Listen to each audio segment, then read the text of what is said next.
नमस्कार साथियों, आज शिक्षा विजन में आपका स्वागत है। बात करते हैं राजस्थान करंट अफेयर्स से संबंधित कुछ महत्वपूर्ण प्रश्नों की जो सीधे परीक्षाओं में आ सकते हैं। शुरू करते हैं। पहला प्रश्न देखिए, वर्तमान में देवनारायण बोर्ड के अध्यक्ष कौन है? वर्तमान में देवनारायण बोर्ड के अध्यक्ष कौन है? ऑप्शन है पहला टा प्रेम सिंह राजेंद्र भंडाना और ओम प्रकाश भंडाना। पहला टा प्रेम सिंह राजेंद्र भंडाना, ओम प्रकाश भंडाना। कहाँ के अध्यक्ष पूछे? देवनारायण बोर्ड के। इसका जो सही आंसर है वह है ओम प्रकाश भंडाना। ओम प्रकाश भंडारा जो है इसमें अभी देवनारायण बोर्ड के अध्यक्ष हैं। अगला प्रश्न देखिए, ऑपरेशन लाडली अभियान का संबंध किससे है? ऑपरेशन लाडली अभियान का संबंध है, ऑप्शन है बालिका की प्रारंभिक शिक्षा से, बालिका सुरक्षा से, बाल विवाह की रोकथाम से और महिला सशक्तिकरण से। तो इसका जो सही ऑप्शन है वो है बाल विवाह की रोकथाम से संबंधित है ऑपरेशन लाडली का संबंध। ये चलाया किसने था? ये राजस्थान पुलिस द्वारा चलाया गया था। राजस्थान पुलिस द्वारा चलाया गया था बाल विवाह रोकथाम के लिए। 11 से 16 नवंबर 2024 में। तो संबंध किससे? बाल विवाह रोकथाम से। ऑपरेशन लाडली का संबंध बाल विवाह की रोकथाम से। अगला प्रश्न देखिए, हाल ही में राजस्थान प्रदेश के कितने पुलिस कर्मियों का चयन आगामी 2 वर्ष के लिए यूएन मिशन हेतु किया गया है? वापिस प्रश्न एक बार देखिए, राजस्थान प्रदेश के कितने पुलिस कर्मी हैं जिनका चयन जो है अगले 2 साल के लिए यूएन मिशन के लिए किया गया है? ऑप्शन है 3, 4, 5 या 7। कितने पुलिसकर्मी जो है यूएन मिशन के लिए राजस्थान से जाएंगे? तो इसका जो सही ऑप्शन है वो है 4। 4 पुलिसकर्मी जो है राजस्थान से यूएन मिशन के लिए जाएंगे। यूएन का जो शांति संयुक्त राष्ट्र संघ का जो होता है ना शांति मिशन, उससे संबंधित है। तो ये संयुक्त राष्ट्र का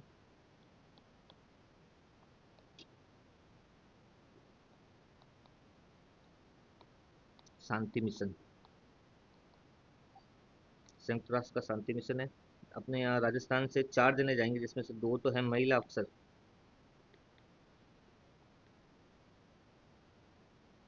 2 महिला अफसर सहित 4 पुलिसकर्मी हैं।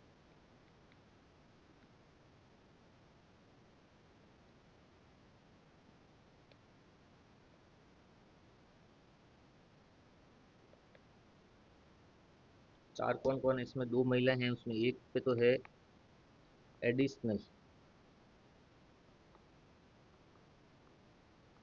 एसपी सुशीला यादव।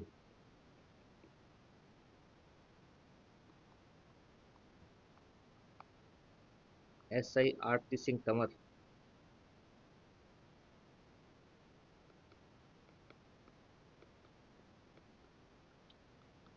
ये 2 महिला अफसर हो गए। उसके बाद तीसरे हैं deputy SP Deepak Joshi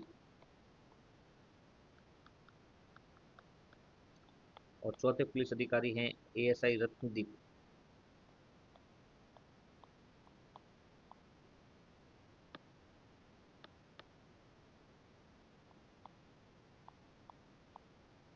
ASI Ratnadeep. ये 4 पुलिसकर्मी जो है यूएन में जो संयुक्त राष्ट्र का शांति मिशन था उसके अंतर्गत 2 वर्ष के लिए राजस्थान से जाएंगे। अगला प्रश्न देखिए, राजस्थान का जो छठा राज्य वित्त आयोग है उसके वर्तमान में अध्यक्ष कौन है? राजस्थान के छठे राज्य वित्त आयोग के अध्यक्ष कौन है? ऑप्शन है प्रद्युमन सिंह, श्रीमती ज्योति किरण शुक्ला, सुधांशु पंत और राजेंद्र प्रसाद गुप्ता। राज्य का जो छठा राज्य का राजस्थान राज्य का जो छठा वित्त आयोग है, राज्य वित्त आयोग, उसके अध्यक्ष वर्तमान में जो है वो है प्रद्युमन सिंह। वर्तमान में जो इसके अध्यक्ष है वो है प्रद्युमन सिंह। कार्यकाल रहेगा इस छठे वित्त आयोग का, अभी जो छठा वित्त आयोग चल रहा है इसका जो कार्यकाल है वो है 2020 से 2025 तक। जो राज्य वित्त आयोग है, राज्य वित्त आयोग, इसकी जो स्थापना है 1994 में हुई। 1994 में इसकी स्थापना हुई। और इसमें जो है अधिक एक तो होता है अध्यक्ष, एक अध्यक्ष होता है और अधिकतम 4 होते हैं अधिकतम सदस्य। अधिकतम 4 सदस्य हो सकते हैं। तो एक अध्यक्ष प्लस 4 अधिकतम सदस्य होते हैं इसके स्ट्रक्चर में। तो अभी जो वर्तमान में राज्य वित्त आयोग के अध्यक्ष है वो है प्रद्युमन सिंह। अगला प्रश्न, मार्च 2024 को केंद्रीय साहित्य अकादमी का वर्ष 2023 का राजस्थानी भाषा पुरस्कार किस राजस्थानी साहित्यकार को प्रदान किया गया? 2023 का राजस्थानी साहित्य केंद्रीय अकादमी का पुरस्कार पूछा है और दिया है 24 में, 23 का पुरस्कार दिया है 24 में। तो कौन है वो? ऑप्शन है देवेंद्र कुमार, प्रमोद कुमार, राजेश व्यास और गजत सिंह राजपूत। तो केंद्रीय साहित्य अकादमी ने वर्ष 2023 का जो राजस्थानी भाषा का पुरस्कार है वो दिया है गजत सिंह राजपुरोहित को। गजत सिंह राजपुरोहित को दिया गया है। कौन है गजत सिंह? ये जोधपुर में जो विश्वविद्यालय है, जय नारायण विश्वविद्यालय, जय नारायण व्यास विश्वविद्यालय जोधपुर, या जो राजस्थानी भाषा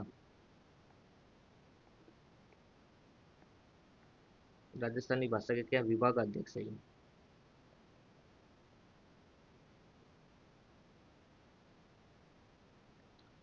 और जिस कृति के पीछे इनको मिला है वो है काव्य कृति इनकी पलकती प्रीत।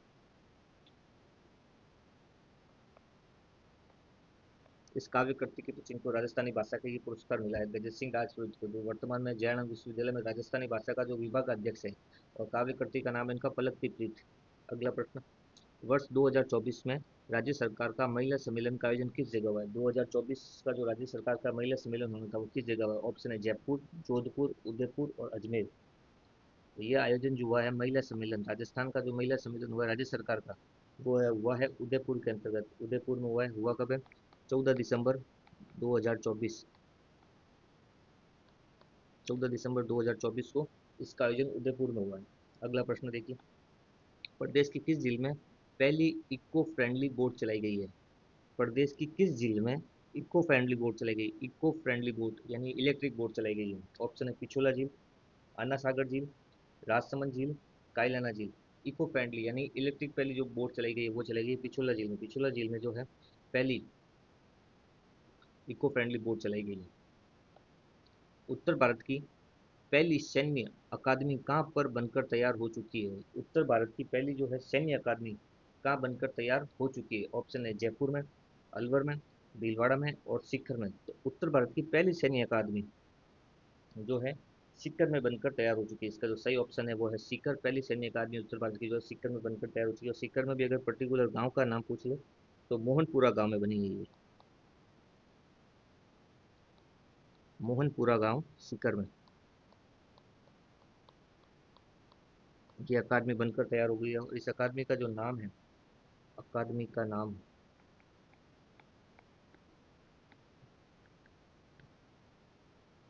वो है महाराव शेखाजी सैन्य अकादमी। सीकर में जो सैन्य अकादमी बनकर तैयार है उसका जो नाम है वो है महाराव शेखाजी सैन्य अकादमी। पहली उत्तर भारत की पहली सैन्य अकादमी है जो मोहनपुरा गांव सीकर में बनी। और इस अकादमी का जो नाम है वो है महाराव शेखाजी सैन्य अकादमी। अगला प्रश्न, सूर्य उदय योजना या प्रधानमंत्री सूर्य घर योजना में अधिकतम जो सब्सिडी मिलती है वो प्रति घर कितनी मिलती है? सूर्य उदय योजना या प्रधानमंत्री सूर्य घर योजना में जो अधिकतम सब्सिडी मिलती है वो कितनी मिलती है प्रति घर?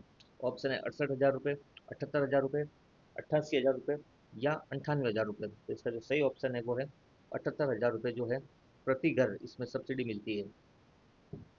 इसमें एक तो क्या दिया हुआ है कि प्रति घर मुफ्त बिजली, प्रति घर मुफ्त बिजली के हिसाब से ये चलाई गई है, प्रति घर मुफ्त बिजली।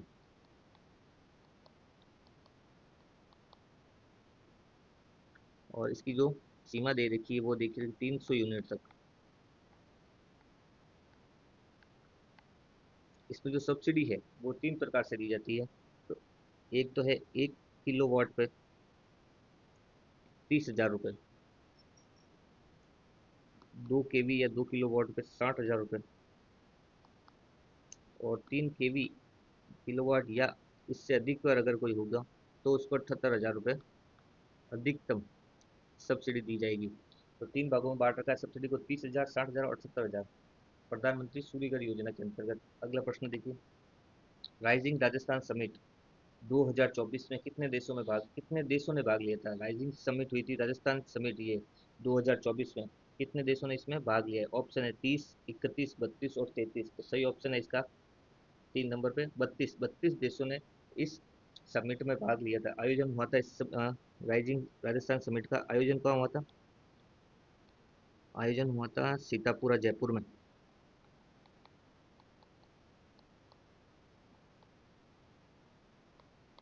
सीतापुरा जयपुर में इसका आयोजन हुआ था, और आयोजन हुआ था 9 से 11 दिसंबर 2024 में। पहले दिन जब 9 दिसंबर थी तो 3 दिन चला ये आयोजन। 9 दिसंबर को उद्घाटन हुआ था पीएम मोदी द्वारा।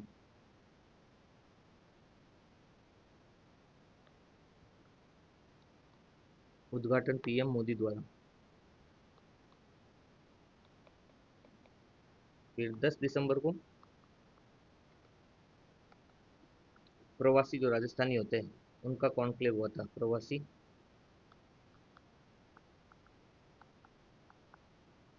राजस्थानी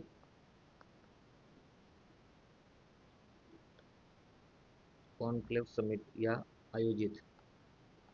9 तारीख को तो पीएम मोदी ने इसका उद्घाटन किया था। फिर 10 दिसंबर को प्रवासी राजस्थानी जो होता है उनका कॉन्क्लेव आयोजित हुआ था। उसके बाद 11 दिसंबर को अंतिम दिन, 3 दिन चला था आयोजन, तो 11 दिसंबर को एमएसएमई का कॉन्क्लेव आयोजित हुआ था।